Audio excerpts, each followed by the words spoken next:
Bonjour à toutes et à tous, bienvenue au AI Days dans les locaux de la French Tech au Totem au Capucin. On va pour cette prochaine heure parler d'intelligence artificielle et de comptabilité.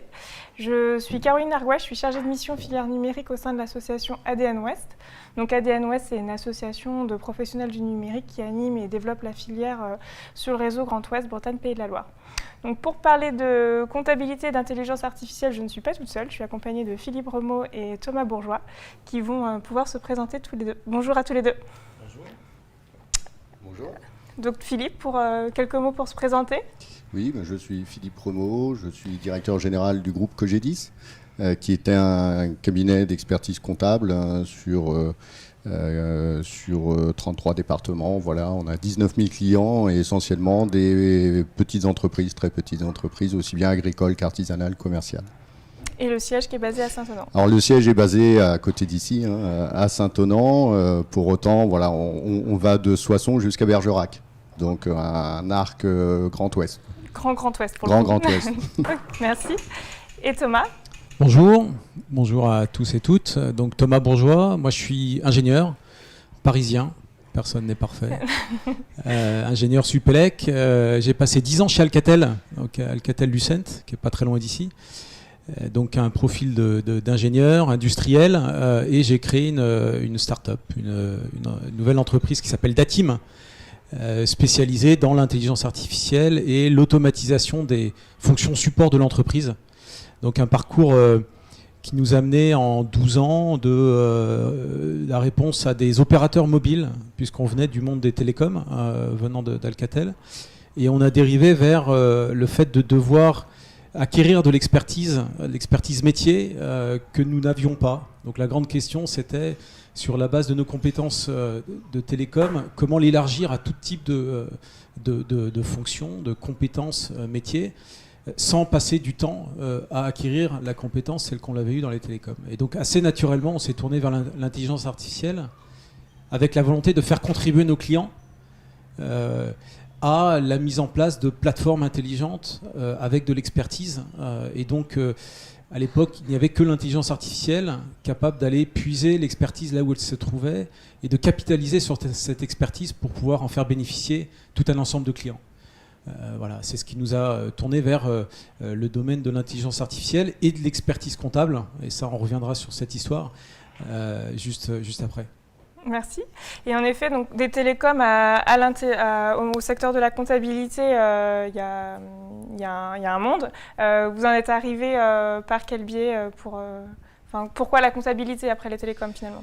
Alors, un petit peu par hasard, une publication dans les Échos où je parlais d'intelligence artificielle et de la manière avec laquelle ça allait transformer le traitement de la facture. Donc j'avais cette conviction, sans trop savoir là où ça allait s'appliquer. Et puis assez naturellement, et là je laisserai Philippe parler, assez naturellement, Cogedis est venu nous voir en nous ayant détecté à partir de cette tribune pour nous proposer une collaboration.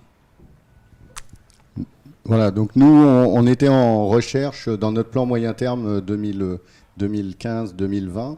On avait déjà acté le fait de digitaliser et numériser l'ensemble de nos processus et particulièrement de trouver des solutions pour automatiser la saisie comptable. Mais on ne savait pas vraiment d'où on partait et où on allait. Et donc, on s'est mis en veille. J'avais mis en place un petit groupe, une petite cellule de recherche, de veille qui regardait les startups qui s'intéressaient à la reconnaissance des factures, sans trop savoir quelle était la place de l'intelligence artificielle d'ailleurs à l'époque dans ce domaine-là. Donc on a rencontré quelques entreprises qui à chaque fois nous disaient c'est difficile parce qu'il y a plein de formats différents. Et donc, suite à l'article qu'il y a eu concernant Datim, eh bien, on est allé les voir, tout simplement. Hein. On est allé les voir dans leurs locaux, on s'est assis, on a expliqué notre problématique. Et puis Thomas, il a dit banco. Alors, pourquoi, je ne sais pas. Alors, comme tout entrepreneur, il y a des choix à faire. Je pense qu'il faut être aussi opportuniste. Il faut avoir un petit peu de sensibilité aussi pour aller détecter des marchés qui s'ouvrent. Donc je pense que c'est ça qu'on a réussi à faire. Ça nous a pris pas mal d'années. On a essayé des choses. L'IA étant une technologie parmi d'autres qui était utilisée, mais on le verra plus tard, ça transforme aujourd'hui l'expertise comptable très très profondément. Donc il y a quand même des technologies de rupture qu'il faut savoir utiliser le moment venu. Et donc oui, on était sur différentes typologies d'activités. On a une activité à l'export qui était très importante aussi. Et puis on s'est focalisé progressivement sur le métier des experts comptables en France, donc changement assez radical d'activité. Une des raisons simples, c'est qu'on traitait des factures, on automatisait le traitement des factures pour le compte de grands groupes, sans les citer, mais des grands groupes industriels français.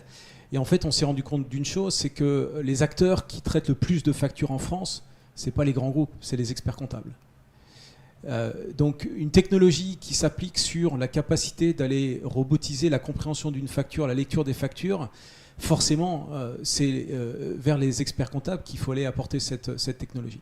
Et donc, plus on a avancé, plus on a déployé la solution qui s'appelle Conciliator, qui est devenue Conciliator Expert, avec l'ajout d'un certain nombre de modules fonctionnels pour les besoins des experts comptables et pour leur permettre d'avoir une solution de bout en bout. Donc on est arrivé à une solution qui fait 100% de l'automatisation de la saisie comptable, ce qui est une performance très très forte.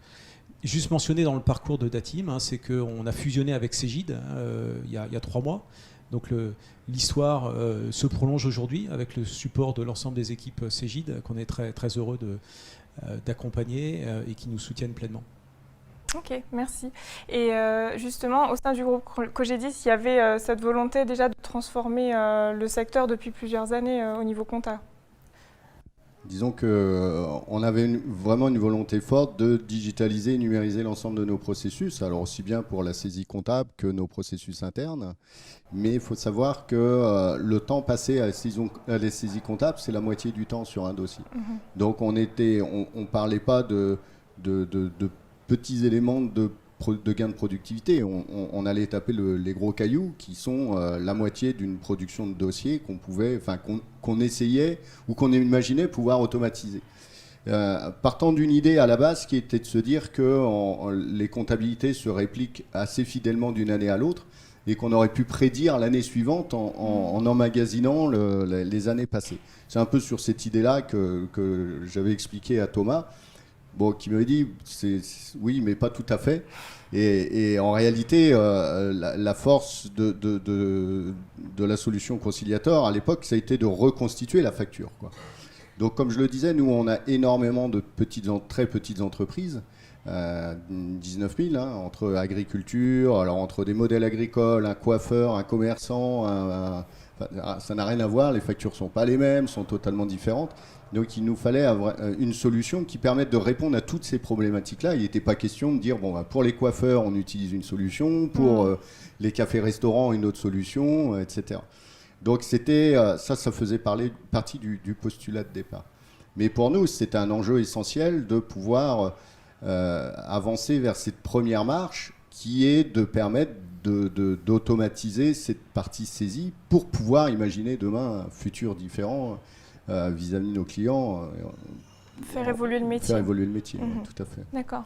Et là, peut-être pour prolonger, pour donner un peu plus de détails didactiques sur ce qui a été mis en place. Donc, Philippe le disait très bien, on est confronté à une hétérogénéité formidable d'activités, de typologie de factures aussi. Donc, juste pour ceux qui ne sont pas bien au fait, mais la saisie comptable, c'est quoi ? C'est le fait de prendre des factures d'achat, des factures fournisseurs, des factures de vente, de les saisir au sens de récupérer les lignes qui constituent le prix de la facture et de les affecter en comptabilité sur des comptes comptables, des comptes de TVA, des comptes analytiques, et de les envoyer dans le logiciel comptable pour être capable d'en tirer les bilans, les résultats et l'ensemble des liasses fiscales. Donc la saisie comptable, c'est vraiment ça. Je suis confronté à une masse de documents très hétérogènes.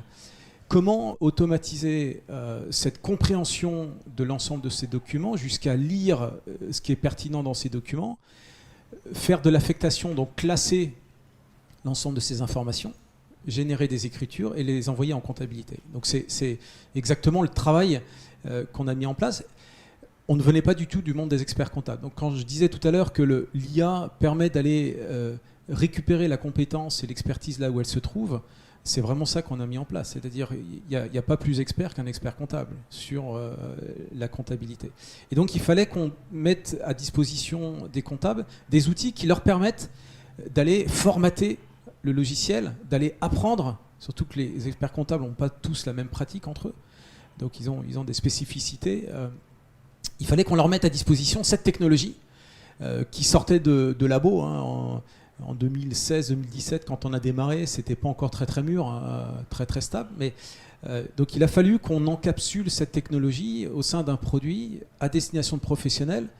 Je pense qu'on est l'une des premières solutions à base d'intelligence artificielle mise à disposition des professionnels, grand public, au sens de multiplicité de professionnels. Il y a beaucoup d'applications IA pour le grand public, hein, des Facebook et autres qui fonctionnent à base d'IA. Des applications pour les professionnels, il y en a déjà beaucoup moins. Et une profession qui n'est pas forcément technophile, ou qui n'est pas vraiment tournée vers la technologie. Donc il fallait être capable d'aller rendre hyper intuitif une solution qui se pose sur des technologies de fond. Alors, juste pour donner quelques détails, pour qu'il y ait une compréhension sur ce qu'il y a derrière. L'une des problématiques, c'était la capacité de lire des factures sur des formats totalement différents. Donc une facture, ça paraît assez simple. Il y a le nom du fournisseur, le nom du client, un prix, un peu de TVA.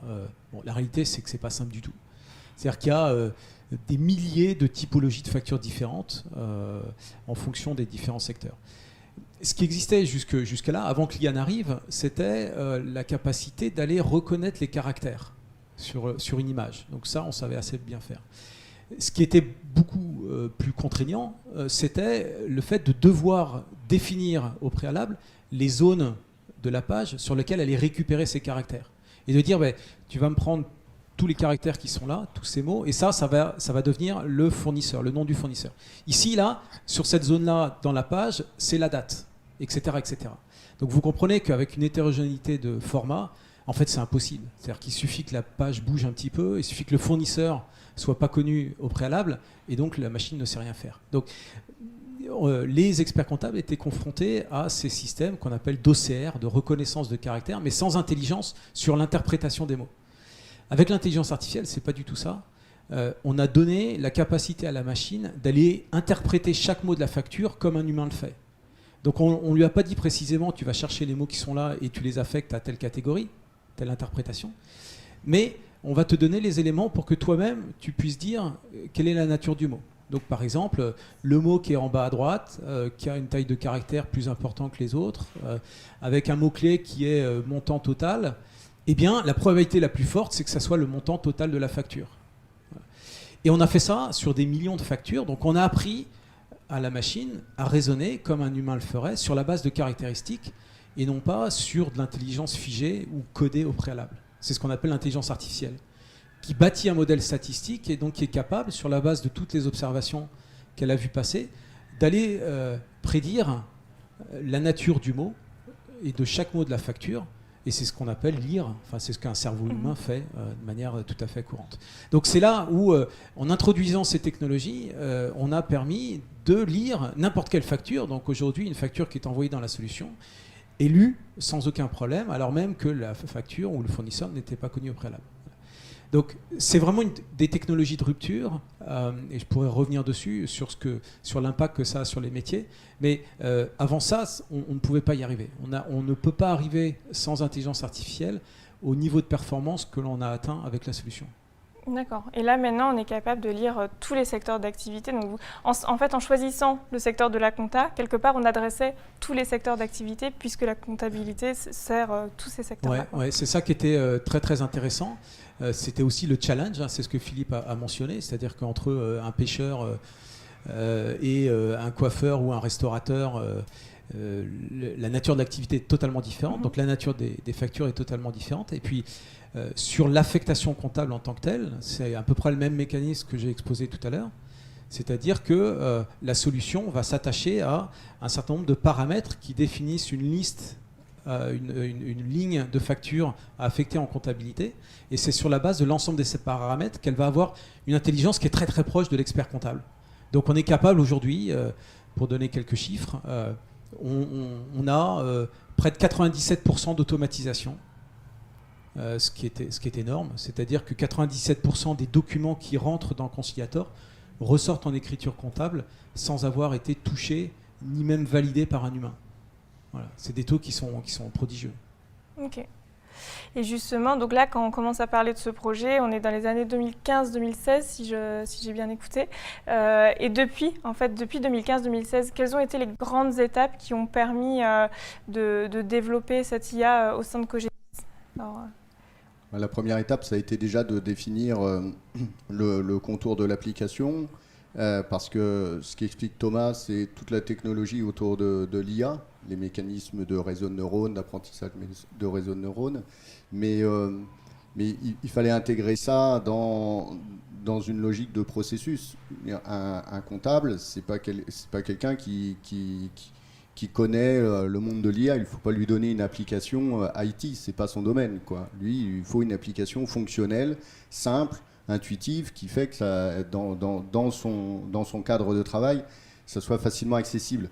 Donc ce travail-là, on l'a aussi mené en parallèle en réalité. C'est-à-dire qu'à chaque fois, on s'est attaché à dire « Ok, mais la facture, elle va arriver, comment j'interagis avec la machine ?» Parce qu'au début, on n'avait pas 97% de reconnaissance, donc il fallait bien aussi interagir avec. Il fallait apprendre à la machine à affecter les lignes comptables. Donc il y a eu toute une interface qui a été imaginée au fur et à mesure. Ça a pris 2 ans peut-être pour configurer ça. Tout en auditant des collaborateurs. Thomas est venu rencontrer des collaborateurs. Nous, notre groupe de travail en permanence travaille avec Datim pour dire qu'est-ce qui va bien, comment vous vous comportez, quand vous voyez une facture, pourquoi vous la mettez là et pourquoi vous la mettez pas là-bas, etc. Jusqu'à arriver à une interface qui soit totalement... et on va le voir tout à l'heure, c'est indispensable quand on va parler de management, de changement en réalité. Il faut que ça soit d'une facilité déconcertante, quoi. Ça prend du temps parce qu'on croit au début qu'on sait, mais il faut aller écouter les gens qui pratiquent au quotidien. Parce le retour terrain est important. Eux, ils ont leurs propres réflexes, sachant qu'ils n'ont pas tous les mêmes réflexes. C'est-à-dire, si tous les comptables faisaient de la même manière, ça se saurait. Et je pense on dit souvent qu'il y a à peu près autant de méthodes que de comptables sur la planète. Pas tout à fait, mais en tout cas, il y a quand même des pratiques qui sont assez hétérogènes. Donc ça a été une première période assez importante où on a mis du temps. Et puis en même temps, on a appris au moteur. D'un côté, Datim travaillait beaucoup sur la reconnaissance des factures et puis nous sur la prédiction comptable. Autrement dit, quel compte comptable va en face chaque ligne de produit. Et là aussi, on a eu besoin d'homogénéiser nos pratiques puisque tous les comptables n'enregistrent pas dans la même ligne. Alors à la sortie, il n'y a pas de grosse différence, sauf que la machine, elle, si on lui dit que c'est tel compte, il ne faut pas lui dire 2 parce qu'elle est perdue. Donc on a homogénéisé et là on a entraîné. Ça a été à peu près la deuxième période qui a duré, le tout a duré à peu près 3-4 ans où là on a mis du volume et puis on a entraîné. Donc on a mis des collaborateurs plutôt pionniers qui voulaient y aller, qui voulaient essayer, qui ont amélioré le système. Et puis à un moment donné, on s'est dit, ok, on est à 80% de reconnaissance automatique, on a quelque chose qui est fiable. Bon, il reste encore des effets de bord qu'il faudra corriger. Et là, on a commencé à déployer sur un groupe plus important, ce qui amène plus de volume, ce qui permet d'accélérer l'apprentissage, jusqu'à la dernière période où on a chez nous, auprès de nos collaborateurs qui s'occupent des clients, artisans, commerçants, déployer l'intégralité des dossiers. Donc aujourd'hui, 100% de nos dossiers utilisent cette application-là. Et puis en agricole, on est en train de déployer sur la moitié de nos dossiers pour l'instant. Parce que, comme le disait Thomas, on a aussi on était exigeant quand même. Parce qu'avec l'agriculture, on a besoin d'avoir les quantités. Oui. Parce qu'on a beaucoup de critères technico-économiques qui ramènent à la quantité, au poids des animaux, à la quantité d'aliments ingérés, au rendement pour des céréales, etc. Donc si la machine ne pouvait pas reconnaître les quantités, eh bien c'était de la régression pure, quoi. Là on revenait 20 ans en arrière en réalité. Donc de toute façon il n'y avait pas le choix, il fallait qu'elle aille jusqu'à reconnaître la quantité, sauf que des fois ce sont des quintaux, des fois ce sont des kilos, des fois ce sont des tonnes pour exactement la même chose. Ça dépend de l'acheteur, quoi. Donc il a fallu passer par-dessus toutes ces difficultés-là des quantités, de l'analytique pour avoir quelque chose de fiable, parce que quand on passe au déploiement, on en parlera tout à l'heure, il faut que ça marche, quoi. Si ça ne marche pas, c'est fini, quoi. On plie tout de suite. Donc voilà à peu près les grandes étapes à notre niveau autour de ce projet. Donc un petit groupe de collaborateurs, puis qui sont devenus de plus en plus grands, des secteurs d'activité priorisés, puis maintenant on arrive aujourd'hui à quasiment tous les secteurs d'activité au sein du groupe Cogedis. Tous les secteurs d'activité. Alors on a peu priorisé les secteurs au départ, justement pour pas se dire on va d'abord sortir les coiffeurs, etc. Par contre, oui, on a fait grossir le groupe, et puis les personnes sont de plus en plus conquises, quoi. C'est tout le management du changement. Au départ, il y a quelques pionniers, et puis petit à petit, les gens... Ça fait boule de neige, quoi. Tout à fait. Ok. On a eu beaucoup de chance de tomber sur Cogedis, de tomber, c'est un grand mot, mais en tous les cas, d'avoir fait cette rencontre. Et je pense que quand on a cette chance d'ouvrir un marché, de participer à la transformation d'un marché aussi énorme que celui-là, avec des nouvelles technologies, des technologies de rupture, c'est un bonheur. C'est vraiment un bonheur. Et on a eu la chance d'avoir des équipes en face et un groupe qui avait une vision. C'est-à-dire qu'il faut être porté par une vision pour aller au-devant de difficultés qu'on découvre au fur et à mesure. Et je pense que dans tout projet de transformation, il faut avoir une direction très claire, tenir cette direction pour être capable d'aller au bout. Alors c'est beaucoup plus facile maintenant qu'on l'a déjà fait, mais sur un premier projet, c'était une prise de risque qui était conséquente, qui était vraiment importante.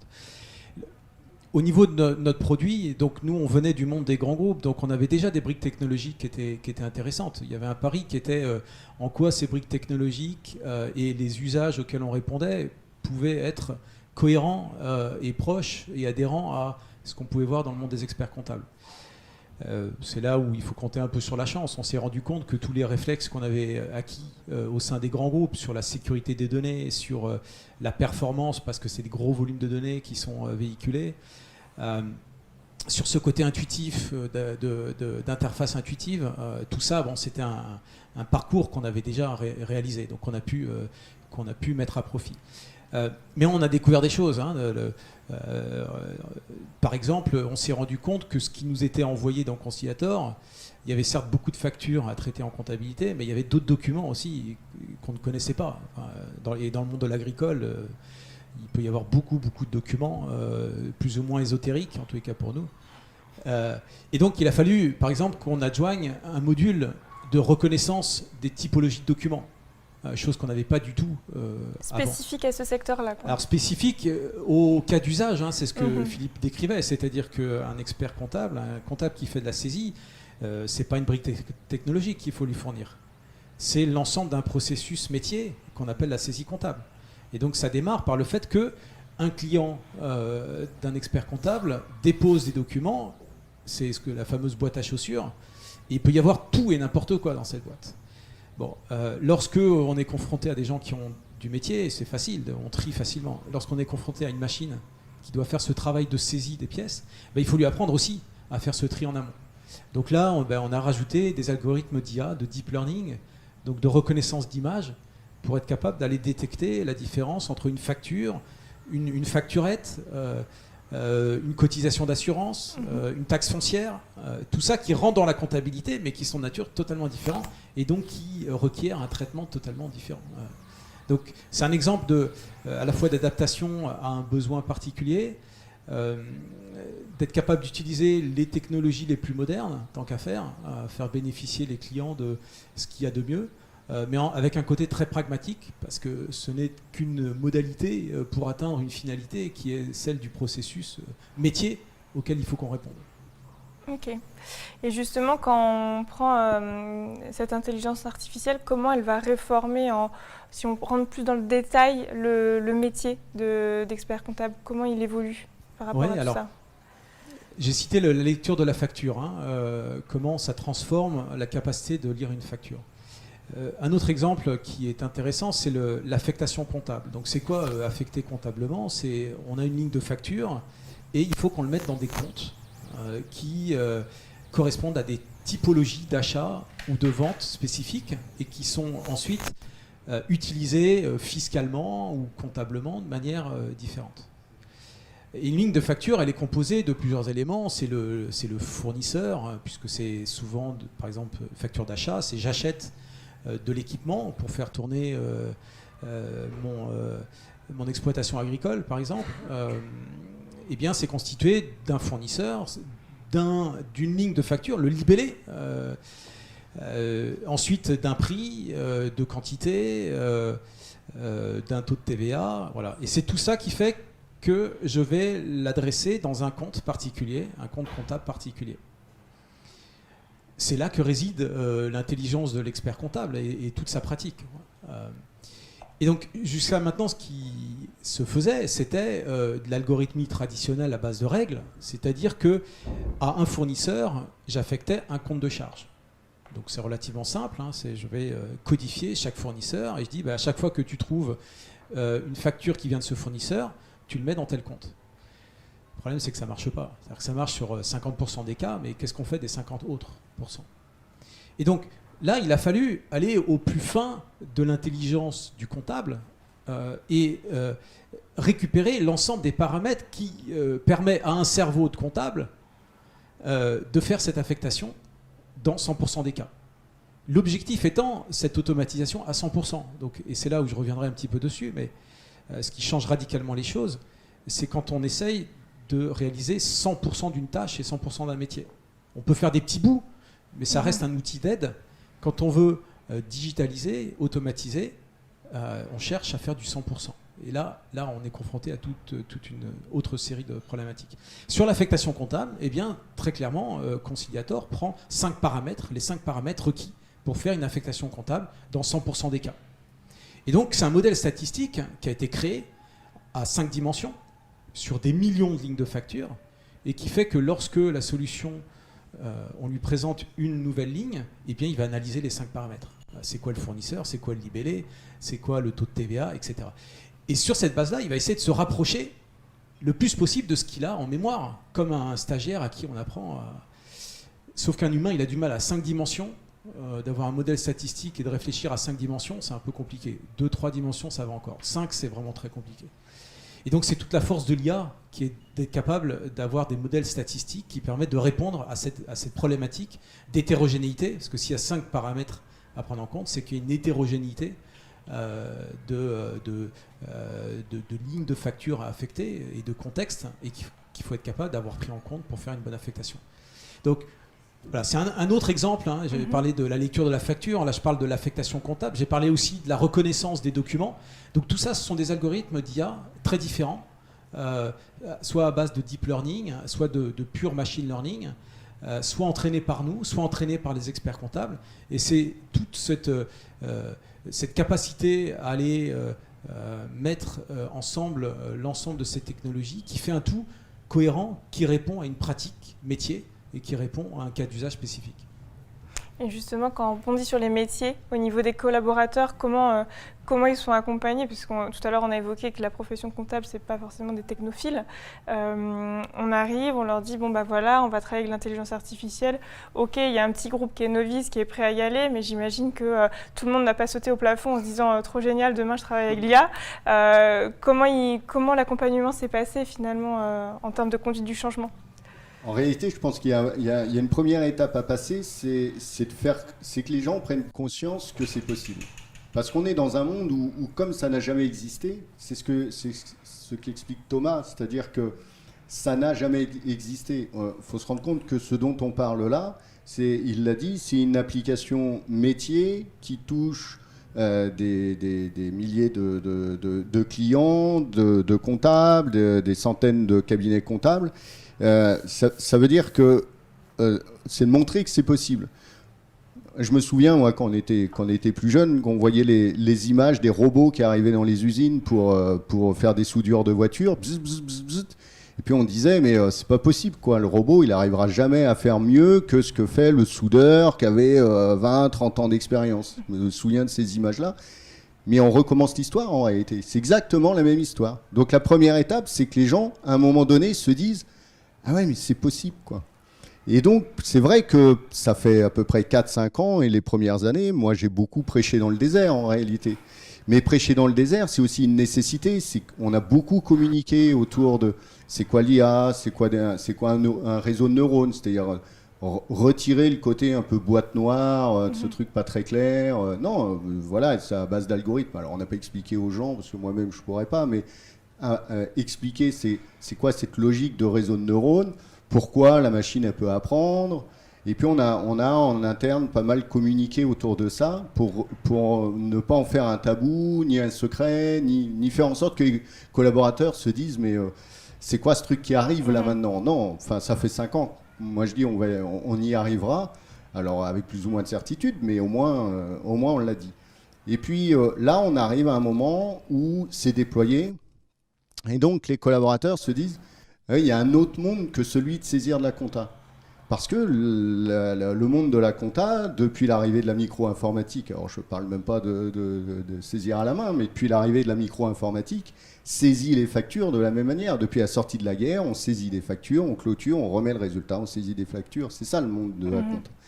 Et là, d'un coup, on dit, mais non, attends, saisir les factures, là, ce que tu fais sur la moitié du temps, qui te demande un certain savoir-faire pour savoir dans quel compte mettre ça, etc., synthétiser la facture, eh bien, on va réussir à le faire de façon totalement automatique. Et ce premier pas, il est fondamental en réalité. Et quand on passe ce premier pas, ce qu'on a fait nous, eh bien, on a aujourd'hui dans le groupe des collaborateurs qui ne se posent plus la question. Voilà. Ils se disent, la saisie comptable, c'est derrière nous. Donc maintenant, on parle de quoi on parle, quoi. On parle de la suite, mais la saisie comptable, c'est derrière nous.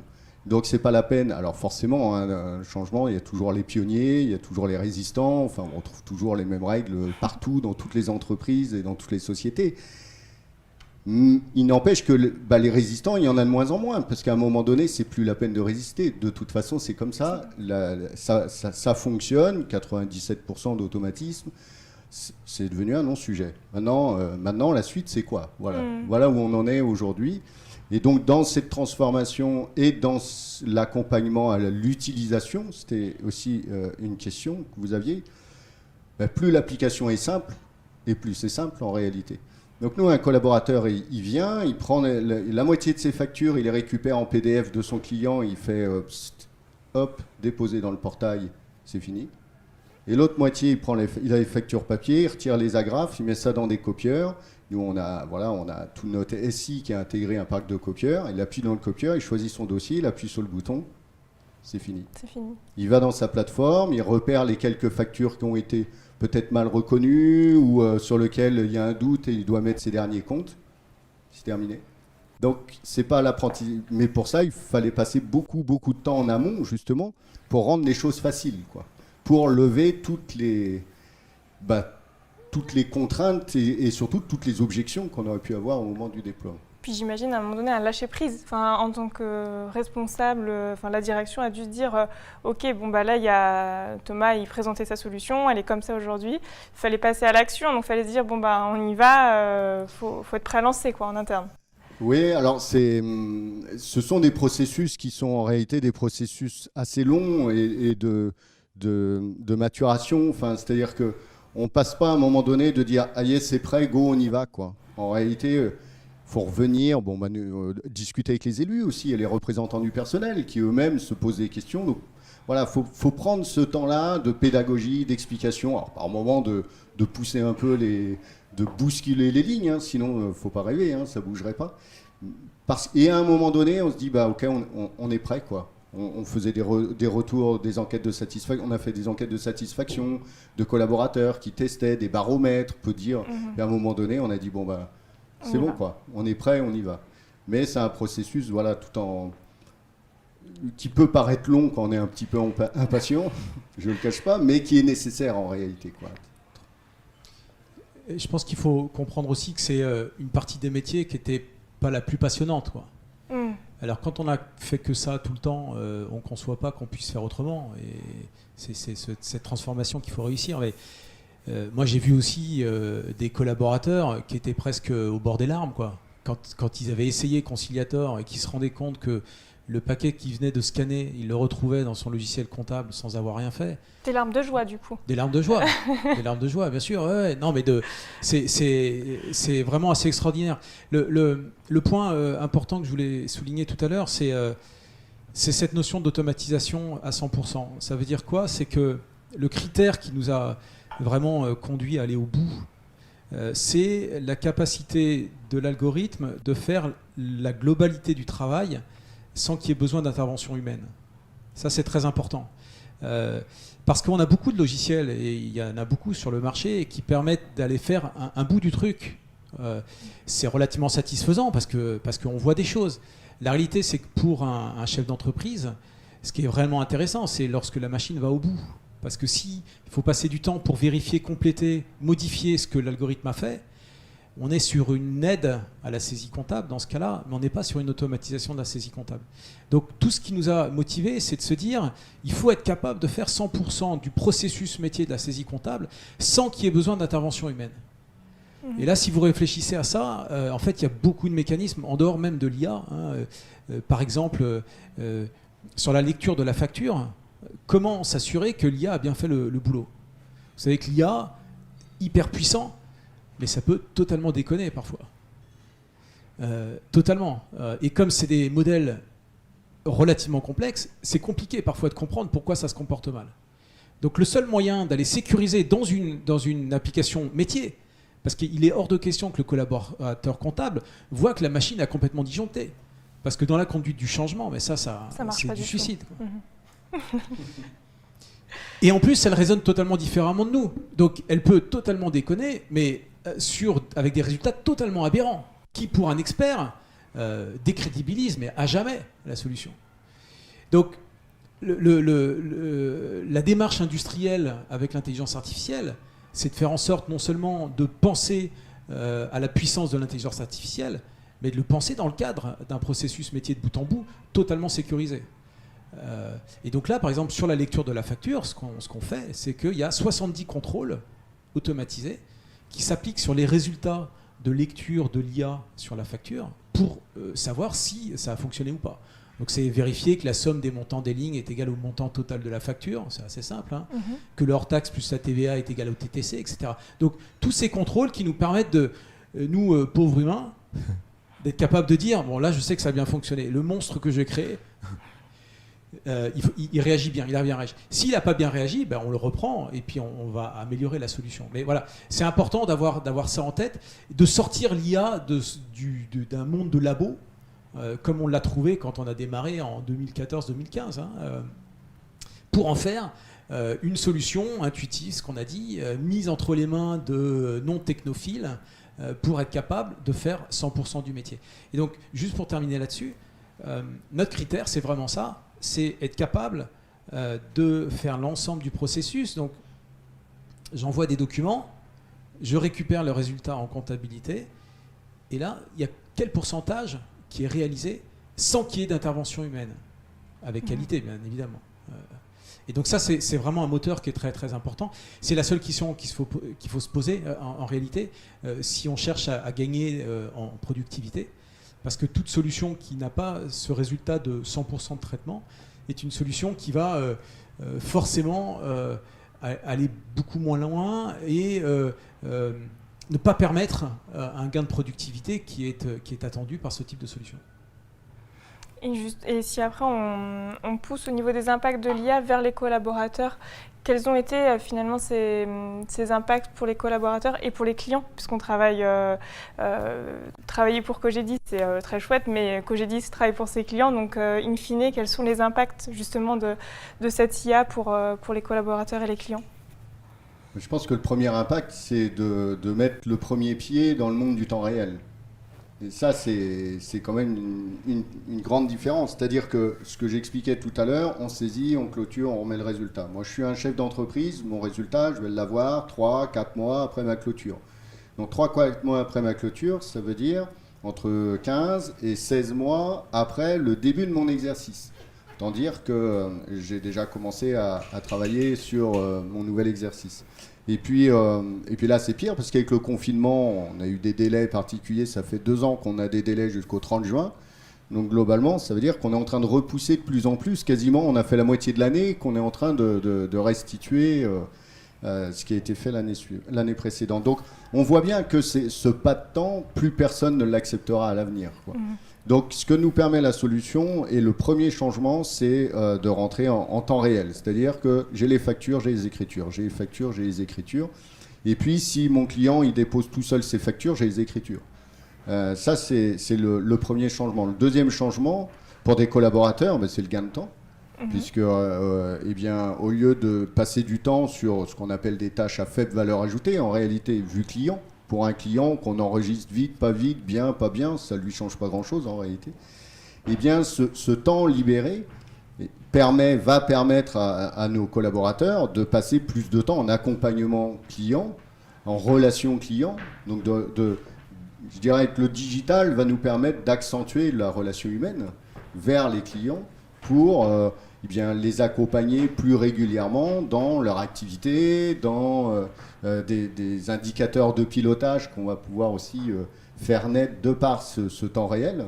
Et puis aussi parce que, comme on lit l'intégralité des factures, eh bien, on a beaucoup plus d'informations que ce qu'on avait avant. Parce qu'il faut bien comprendre, quand on n'est pas du métier, qu'avant, un comptable, il synthétisait la facture, il passait entre 1-2 écritures par facture, alors qu'aujourd'hui, la machine, elle passe une écriture par ligne, quoi. Donc, on repère tous les produits, les quantités. Donc, on peut commencer déjà à imaginer pour demain d'avoir des indicateurs de pilotage plus fiables que ce qu'on avait jusque-là. Donc, voilà, pour le collaborateur, c'est une évolution du métier. Très clairement, c'est une évolution de son métier. Donc nous, on travaille sur la gestion prévisionnelle des emplois et compétences. On a fini de rédiger nos 71 différentes fonctions dans l'entreprise pour justement définir quels sont les attendus pour demain, et particulièrement pour les comptables, quels sont les attendus de leur métier pour les années qui viennent maintenant, dans leur transformation et leur transformation à l'égard de leurs clients. Donc on va développer des nouveaux services, être davantage au contact du client finalement au quotidien, et être quelque part dans la stratégie financière avec toute cette masse de données qu'on collecte par les applications.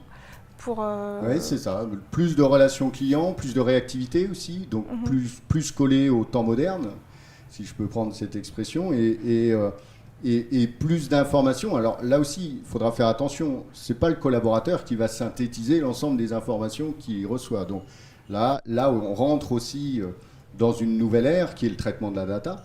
Donc là, qui revient plutôt en support DSI marketing et chez nous la direction à l'innovation et à la recherche pour organiser ces datas et travailler autour de ces datas pour générer des indicateurs de pilotage, des alertes, prédire aussi, être capable de dire, d'anticiper ce qui peut arriver chez un client parce qu'on sait qu'avec tel ou tel comportement ou chiffre d'affaires ou indicateur, de toute façon, il aura un creux de trésorerie. Donc on peut aussi anticiper 2 mois, 3 mois avant, ce qu'on ne sait pas faire aujourd'hui, pour dire attention, dans 4-5 mois, la trésorerie sera tendue. Donc qu'est-ce qu'on fait dès aujourd'hui pour se faire accompagner ? Donc, ces indicateurs sont travaillés aujourd'hui en support. Donc, on a recruté des data analystes, un data scientist pour travailler sur des modèles et travailler ces données. Puis après, petit à petit, les amener chez nos collaborateurs, chez qui aujourd'hui on travaille plutôt la posture. C'est-à-dire la posture conseil, comment j'accompagne mon client et comment je sors du « bonjour, j'enregistre tes factures » à comment ça va, quoi, oui. Comment vont les affaires, quoi.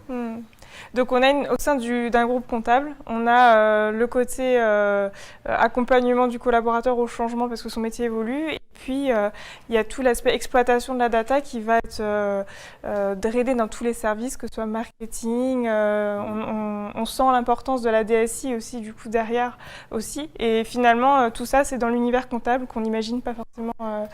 Oui, alors on a beaucoup travaillé sur nos supports pendant qu'on travaillait sur l'application. En parallèle, on a beaucoup travaillé sur nos supports, marketing, innovation et DSI. Bon, on a totalement remodelé notre DSI aussi pour avoir une DSI très structurée, aussi très, très innovante et très en apport d'expertise autour de l'architecture data, de la sécurité aussi.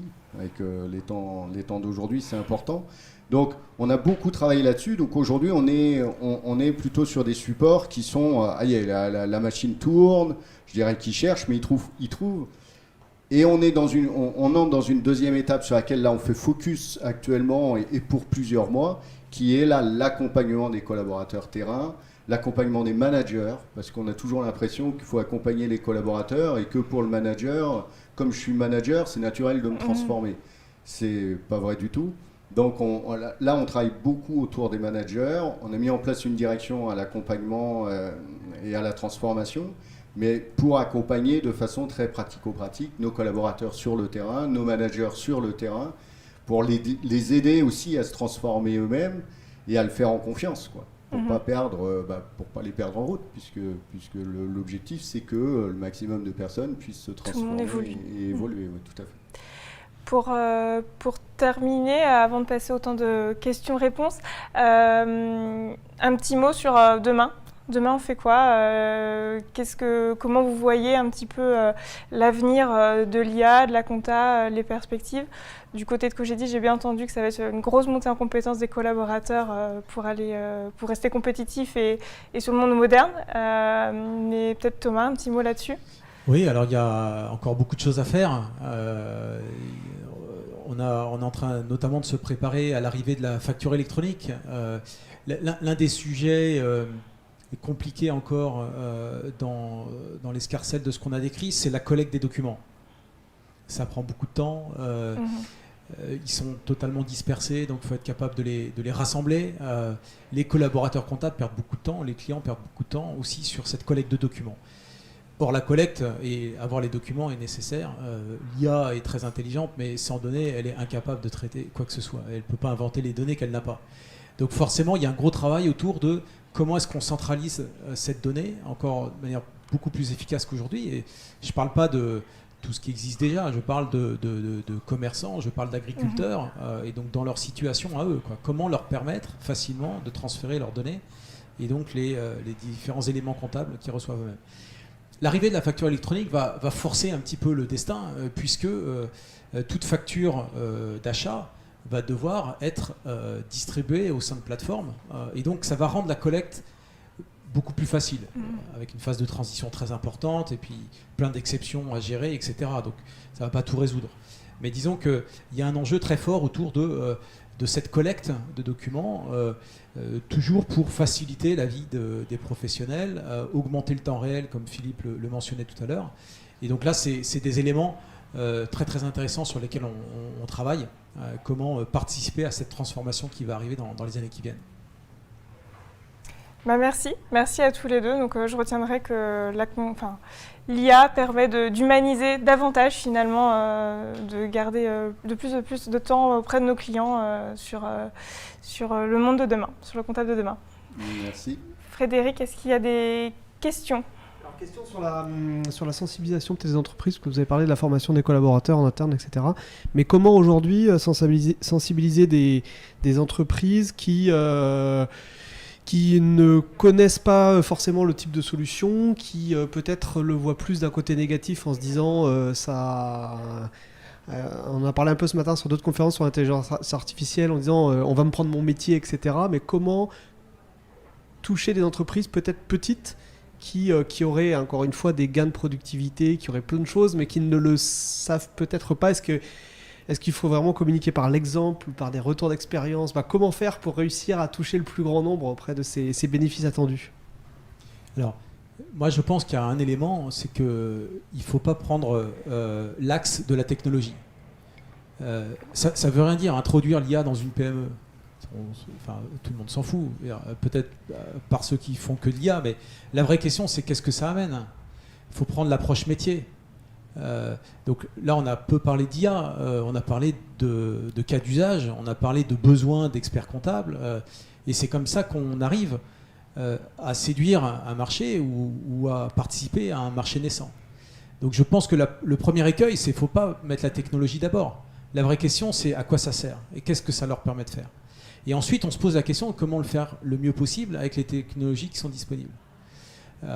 Donc voilà, la question c'est quoi les cas d'usage? Et une fois qu'on a décrit ces différents cas d'usage, c'est qu'est-ce que ça apporte. Ça ne va pas apporter la même chose à toutes les PME. Nous, on est sur le domaine des experts comptables, donc je peux vous décrire ce que ça apporte aux experts comptables. À une PME, bon, si elle a des comptables, c'est le même besoin, donc je peux aussi répondre à ce besoin-là. Mais je n'irai pas résoudre tous les problèmes d'une PME parce que l'IA existe. Donc je pense que ce qui est important, c'est de partir des cas d'usage, quoi. On sait aussi que l'IA, c'est très intelligent, mais c'est une intelligence totalement sélective et pas du tout généraliste. Donc notre IA, elle est capable de faire de la saisie comptable. Elle n'est pas capable de répondre à un client qui lui dit comment est-ce qu'il faut que j'oriente ma stratégie dans la situation dans laquelle je suis aujourd'hui. Donc l'IA qu'on utilise, c'est pas une IA forte, hein, comme on dit, c'est une IA faible, donc qui est capable d'automatiser quelques tâches métiers. Mais dès qu'on sort de sa zone de prédilection, elle est incapable de rien faire. Donc d'où la nécessité de parler de cas d'usage d'abord. Quel est le besoin, quel est le cas d'usage que je décris, et après on peut se poser la question de l'IA et de l'apport de l'IA sur ces cas d'usage-là. Moi je compléterais en disant que, et c'est tout l'intérêt justement de l'intelligence artificielle dans nos métiers, je pense que la réponse elle est dans la stratégie. C'est-à-dire que quelle est ma stratégie? Et il n'y a pas besoin d'être un gros groupe comme Cogedis pour se poser des questions stratégiques. Une PME doit se poser la question de sa stratégie. Une TPE peut se poser et doit se poser la question de sa stratégie. Et quand on a commencé, nous, sur notre stratégie 2015-2020, on ne parlait pas d'intelligence artificielle. D'ailleurs, le mot, on n'en parlait pas, on parlait de big data. Je me souviens, on disait c'est le big data. 2014, c'était le monde du big data. Il allait arriver partout. On avait écrit dans notre plan stratégique big data. On ne savait pas trop ce que ça voulait dire, mais on l'avait écrit. Mais c'est parce qu'on a défini une stratégie qu'on est arrivé à l'intelligence artificielle, un peu, pas par hasard, mais qu'on y est arrivé. Pour une PME, c'est pareil. Et je pense que la première démarche, c'est de les accompagner pour qu'eux-mêmes, ils posent un processus stratégique, se dire qu'est-ce que je veux. Moi, je suis chef d'entreprise d'une PME, qu'est-ce que je veux être demain. Et à partir de là, bah oui, peut-être qu'une des réponses, c'est l'IA, et peut-être que ce n'est pas une réponse d'ailleurs, mais il faut mettre les choses dans l'ordre. Je pense que c'est comme ça que c'est plus important. Merci à tous les deux pour vos interventions. Je vous invite à consulter le programme sur Internet des iDays pour voir si cette conférence vous intéresse. Toutes les conférences seront disponibles en replay si jamais vous voulez les consulter. Et puis quand on termine à Plateau TV, je crois que on vous rend l'antenne, quelque chose comme ça.